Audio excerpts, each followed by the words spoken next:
Special falooda, खजूर juice, basundi, lassi, पेंड्याचं Vijapur वे सोलापूर। सोलापूर जिल्हा परिषद समाज कल्याण विभागाचे जिल्हा समाज कल्याण अधिकारी सुनील खामितकर यांचे निलंबन करण्यात आल्याचे आदेश पुणे विभागीय समाज कल्याण विभागाचे आयुक्त ओमप्रकाश बकोरिया यांनी मंगळवारी काढले आहेत। या घटनेने सोलापूर जिल्हा परिषद अधिकारी वर्तुळात खळबळ माजली। जिल्हा परिषद समाज कल्याण अधिकारी या पदावर लातूर जिल्हा परिषद कार्यरत असताना खामितकर यांच्या प्रशासकीय कामकाजातील विविध त्रुटींच्या अनुषंगाने तसेच वारंवार चुकीचे काम करण्याची सवय व शासकीय अधिकाऱ्यांना अशोभनीय वर्तन असल्यामुळे त्यांची सेवा समाप्ती करण्याबाबत शासनास प्रस्तावित करण्यात आल्याचे आदेशात बकोरिया यांनी स्पष्ट केलं। लातूर जिल्हा परिषदेचे मुख्य कार्यकारी अधिकारी यांनी प्रस्तावित केल्यानुसार खामितकर हे वरिष्ठांच्या आदेशाचे पालन करीत नाहीत।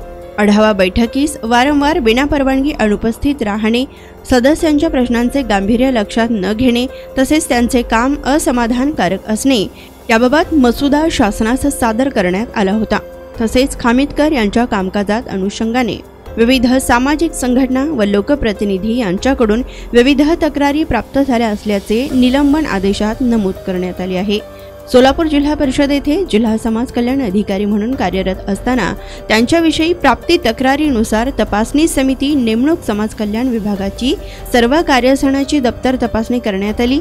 सदरील अहवालानुसार खामितकर यांनी कार्यालयीन कामकाज करत असताना गैरशिस्तीचे वर्तन करणे, प्राप्त अनुदान वेळेत खर्च न करणे तसेच योजना राबविण्याकरिता योग्य उपाययोजना न करणे, कर्मचाऱ्यांच्या सेवाविषयक बाबी पूर्ण न करणे इत्यादी गैरशिस्तीच्या वर्तनाचा ठपका खामितकर यांच्यावर ठेवण्यात आलाय। त्यांचे निलंबन करून त्यांच्या विरुद्ध विभागीय चौकशी प्रस्तावित करण्याबाबत शिफारस करण्यात आली आहे। निलंबन कालावधीत खामितकर यांना प्रादेशिक उपायुक्त समाज कल्याण विभाग पुणे येथे मुख्यालयात देण्यात आले आहे।